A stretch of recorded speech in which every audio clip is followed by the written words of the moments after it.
You will hear a number of different recordings, and you have to answer questions on what you hear. There'll be time for you to read the instructions and questions, and you have a chance to check your work. All the recordings will be played only once. The test is in 4 sections. At the end of the test, you will be given 10 minutes to transfer your answers to your answer sheet. Now turn to Section 1. Section 1. You'll hear a conversation between a student and a salesman. First, you have some time to look at questions 1 to 10.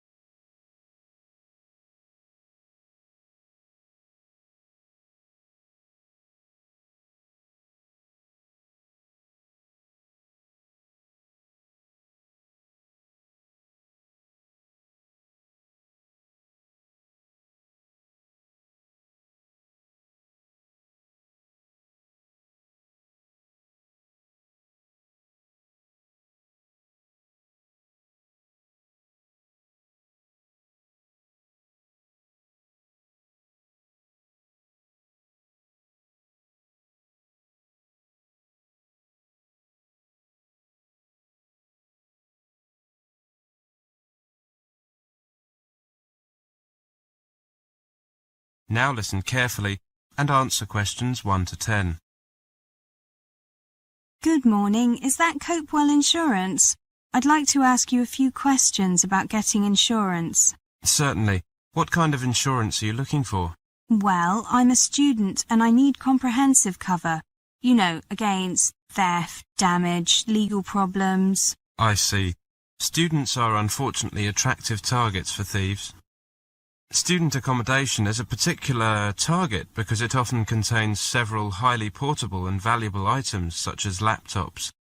We offer cover specially designed for the needs of students, covering students in several key areas.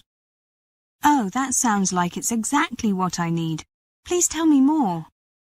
Well, the first area we cover is room contents. We provide insurance cover for your belongings on a new-for-old basis, including desktop computers against theft, burst pipes, fire, vandalism, storm and flood.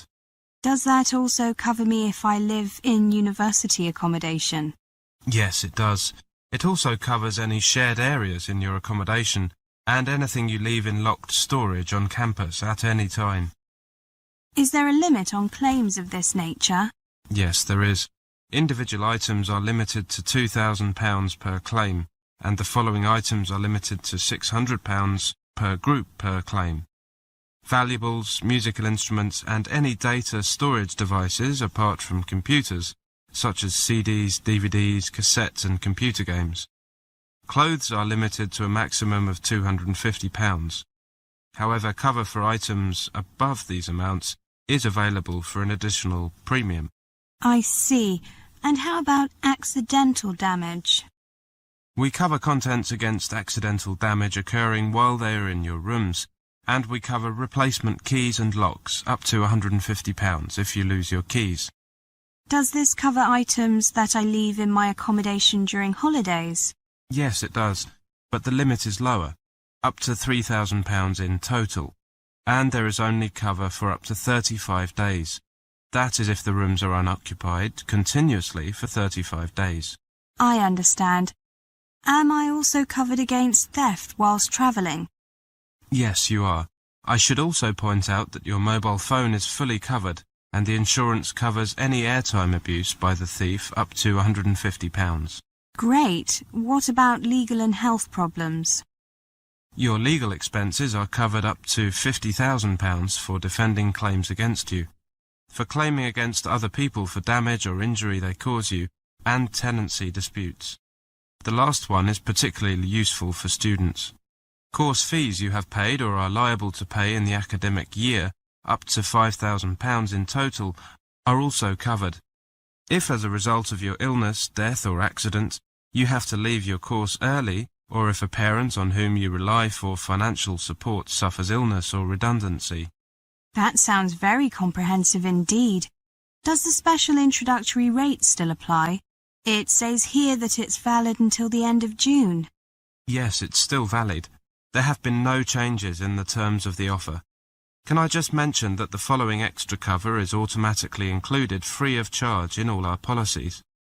Our 24-hour helpline, providing advice and counselling on health, drugs, debt, housing, legal and welfare matters, cover for your personal legal liability of up to £1 million, loss or damage to property on loan to you up to £500, loss or damage to your landlord's property up to £5,000, credit card theft up to £500, injury and damage to possessions by mugging or assault up to £5,000, and accidental death of a parent or guardian, £5,000. That's exactly what I'm looking for. A fully comprehensive package. I'll come to your office this afternoon. Should I come to see you personally, or...? You can ask for me. My name is Stevens. Right. My name is Shipton, Annie Shipton. OK, I'll see you this afternoon. We normally close the office at 5, but I'll be here until 6 today. Thank you. I should make it before then. Goodbye. Goodbye. That is the end of section 1. You now have half a minute to check your answers.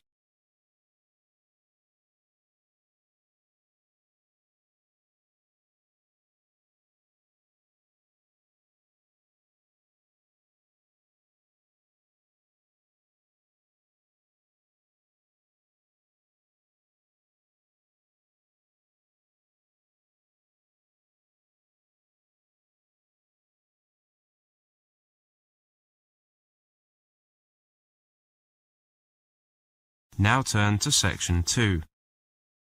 Section 2. You will hear a lecture. First, you have some time to look at questions 11 to 20.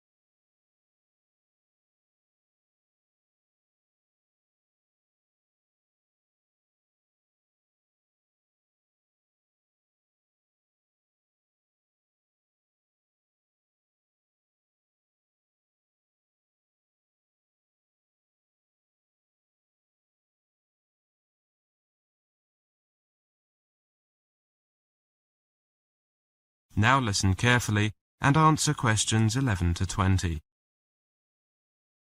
Welcome to the university. We consider ourselves to be one of the UK's most progressive and innovative universities. We pride ourselves on making a difference to our students, our staff, and to the businesses we work with. Our research and business ideas, alongside our highly sought-after graduates, contribute to the economic and social development of both our region and to the UK as a whole. Our teaching method and staff are first-rate and are supported by our world-class applied research. Our students are a diverse group and benefit from a tailored approach that helps them to get the most from their studies. Currently, 13% of all our students are mature and 9% are from outside the UK. Both of these figures are significantly higher for postgraduate students. We offer top-quality teaching and learning facilities and the ability to learn flexibly in a way that best suits their needs. For example, we are one of the UK's leading universities in e-learning and offer a range of distance learning and part-time courses, as well as the more traditional full-time courses.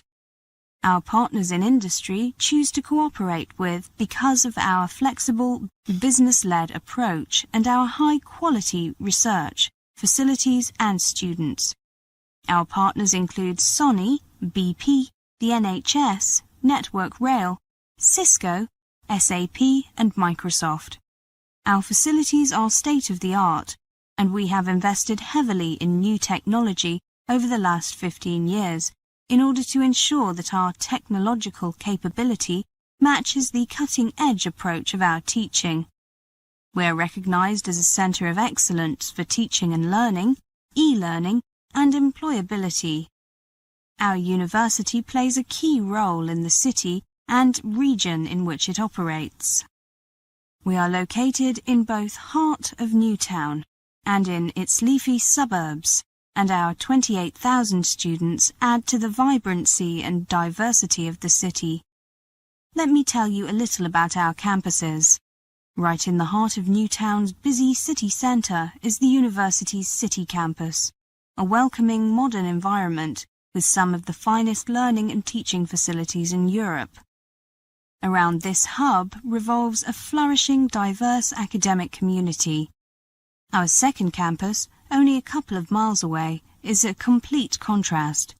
The tranquil Academia campus is set among lawns and trees in one of Newtown's leafiest suburbs, just as typical of this city, England's greenest, as the bustling city centre. In May 2005, we opened the impressive Health and Wellbeing building at Academia campus. The £15 million beacon for health and social care education was officially opened by our University Chancellor, Professor Hall, and provides world-class facilities for our health and social care students. Plans for further development of both campuses are already well advanced, with the university planning to replace its third campus at Salt Lane with a new home for the Faculty of Computing, Engineering and Sciences at City Campus. It's not only the university environment that's popular with students. The city of Newtown is a big attraction too. Home to 2 universities with more than 50,000 students, plus Europe's largest further education college and the headquarters of Learn Direct, Newtown is very much a learning city. It's one of the country's most in-demand student destinations, and once they arrive, students enjoy the Newtown experience so much that a higher proportion stay on to live and work here than in any other city outside London.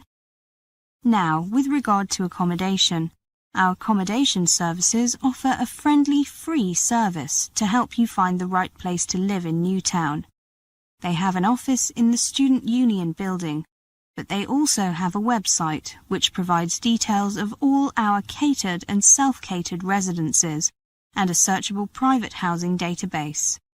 The university guarantees to offer all first-year students accommodation of a reasonable standard in university-owned accommodation or in the private sector. On the website, we have also tried to answer some of the most frequently asked questions and provide some useful help, advice and information on how to apply for accommodation. If you can't find the information you are looking for on our website, go into the office where our staff are happy to answer any questions you may have, or you can contact them by phone, fax or email. The university is sensitive to the accommodation needs of individuals and provides both single-sex accommodation and accommodation that is suitable for students with disabilities and special requirements. We also cater to the needs of mature and international students. That is the end of section 2. You now have half a minute to check your answers.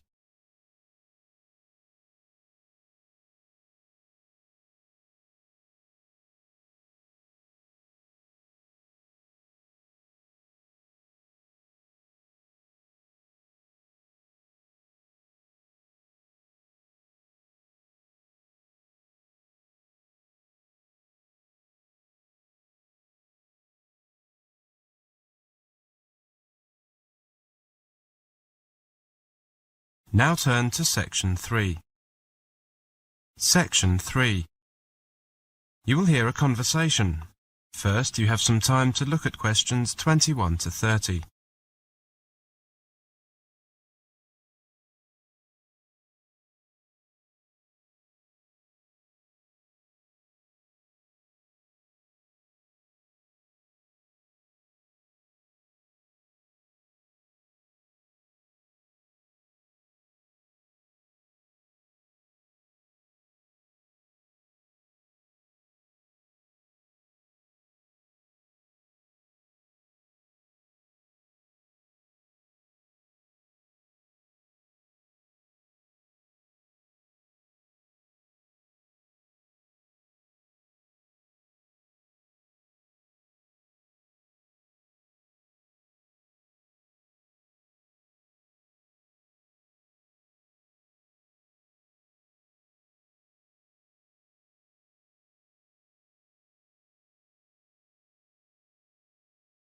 Now listen carefully and answer questions 21 to 30. Okay, everyone. We've been asked to think of the characteristics of good teachers and those of good learners. Mike and myself volunteered to look at the former, whilst Janet and Tim took on the latter. Mike, you've got our list. Okay, everyone. This is what Cindy and I came up with. First, the teacher needs to be a good communicator. The teacher needs to be able to speak clearly and to explain what things mean. Taking this idea a bit further, the teacher should have an interesting voice. Schoolwork is often boring enough without having a teacher with a boring voice. Yes, the teacher should sound interested in the subject. This might help the students to be a bit more lively and interested. We also thought that a good teacher should get to know his or her students. We don't mean that he or she should try to make friends with the students. That's generally considered a bad idea at primary and secondary schools. We mean that the teacher needs to know something of their backgrounds and their interests. The third thing is that a good teacher must know his or her subject inside out at the required level. It would be a disaster if the students knew more than the teacher. This means that the teacher must be well trained and fully familiar with the curriculum, not only at the current level he or she is teaching, but also at the previous levels, so that he or she knows what the students already know. Or at least should know. You could say that a good teacher is aware that what is taught is not always the same as what is learnt. Good point, Janet. Our next point is that a good teacher pulls you up one step at a time. They see that the gap between where you are and where you need to go is small enough to breach, so you can move up steadily, one step at a time, but large enough to signify true, real progress. Another thing is that teachers are guides, sometimes even role models for students. Much of one's character is shaped by the teachers. So, as a good teacher, you must be honest and be patient. In addition, a good teacher must dress tidily, so as to set an example and to look professional. So, Janet and Tim, over to you. Well, we come up with a whole list of things.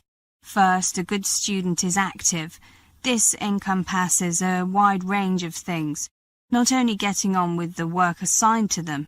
For example, a good student will ask questions, particularly when they don't understand something, or for confirmation. He or she is motivated to learn and has study goals, either general goals, such as getting into university, or specific goals for things that he or she wishes to learn in the next month. A good student is disciplined. Now, we don't just mean good behaviour. We mainly mean that he or she has the discipline to stick to a good study routine. This includes reviewing and previewing work. Tim will tell you what else we thought of. We also thought that a good learner focuses on finding reasons why to do something, not on reasons not to do something. Poor students usually tend to offer the immediate response, but, "Yeah, I've seen that a lot." Haven't we all? A good student is aware that learning often happens days or months later. It is not always linear, and it is not always immediate. He or she sees learning as a long-term project, rather than modularizing, if you like, into clusters of to-dos, example. Preparation for an exam. Many students will not do anything until about 2 weeks before a test and then cram. Then they wonder why they didn't do well. Exactly. Any other ideas? I think that a good student doesn't criticise teachers who have seen it all and done it all, and actually have a better idea of what students need.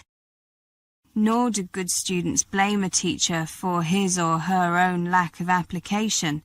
He or she accepts suggestions and tries to incorporate them into their learning. I think that the key point is that a good student sets up his or her learning to be enjoyable.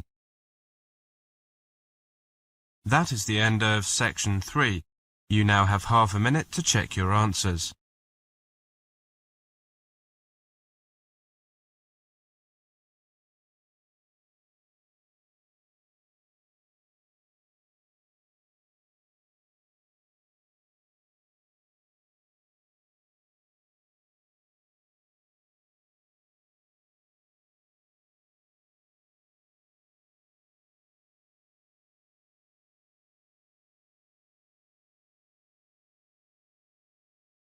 Now turn to Section 4. Section 4. You will hear a presentation on writing an academic essay. First, you have some time to look at questions 31 to 40.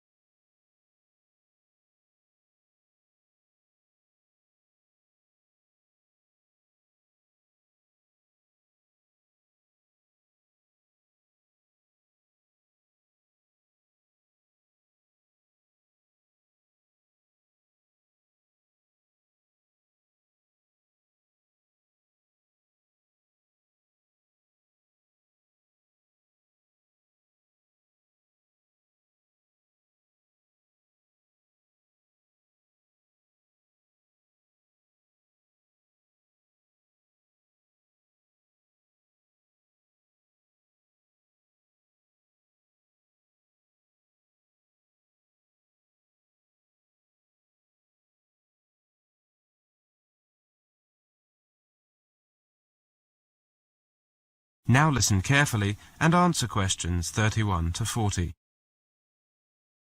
Welcome to this first presentation on writing an academic essay.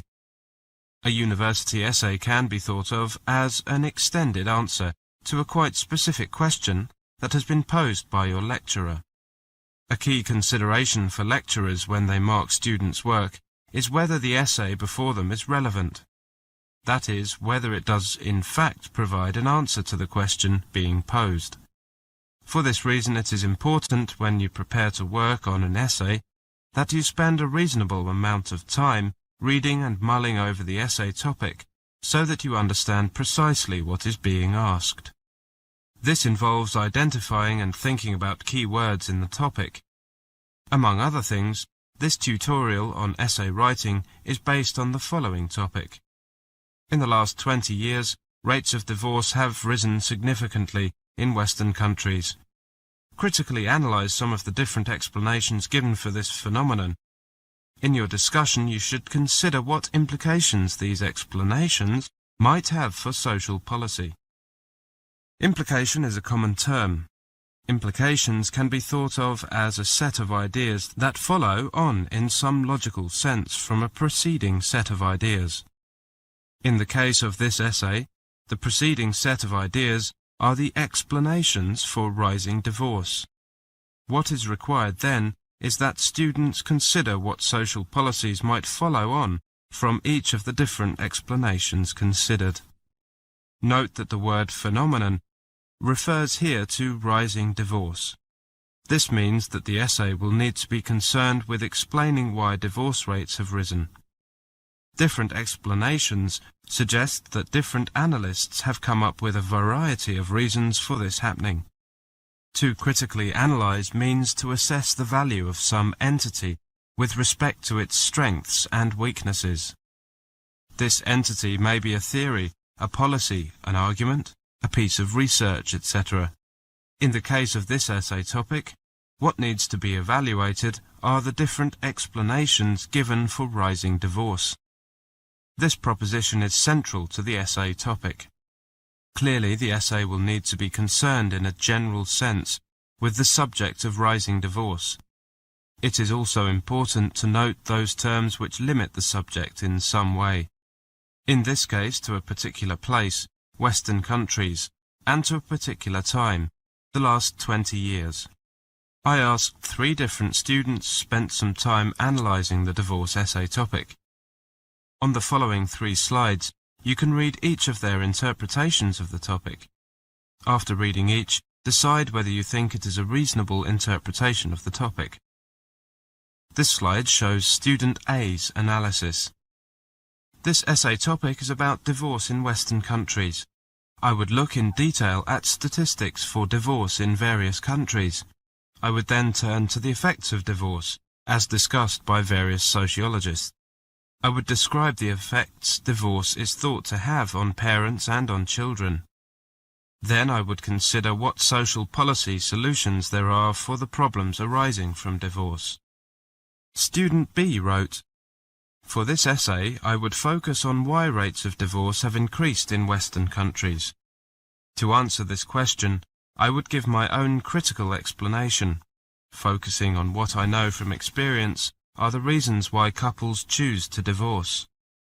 I would then interview a number of divorced people I know, asking them what the reasons were for the breakdown of their marriage.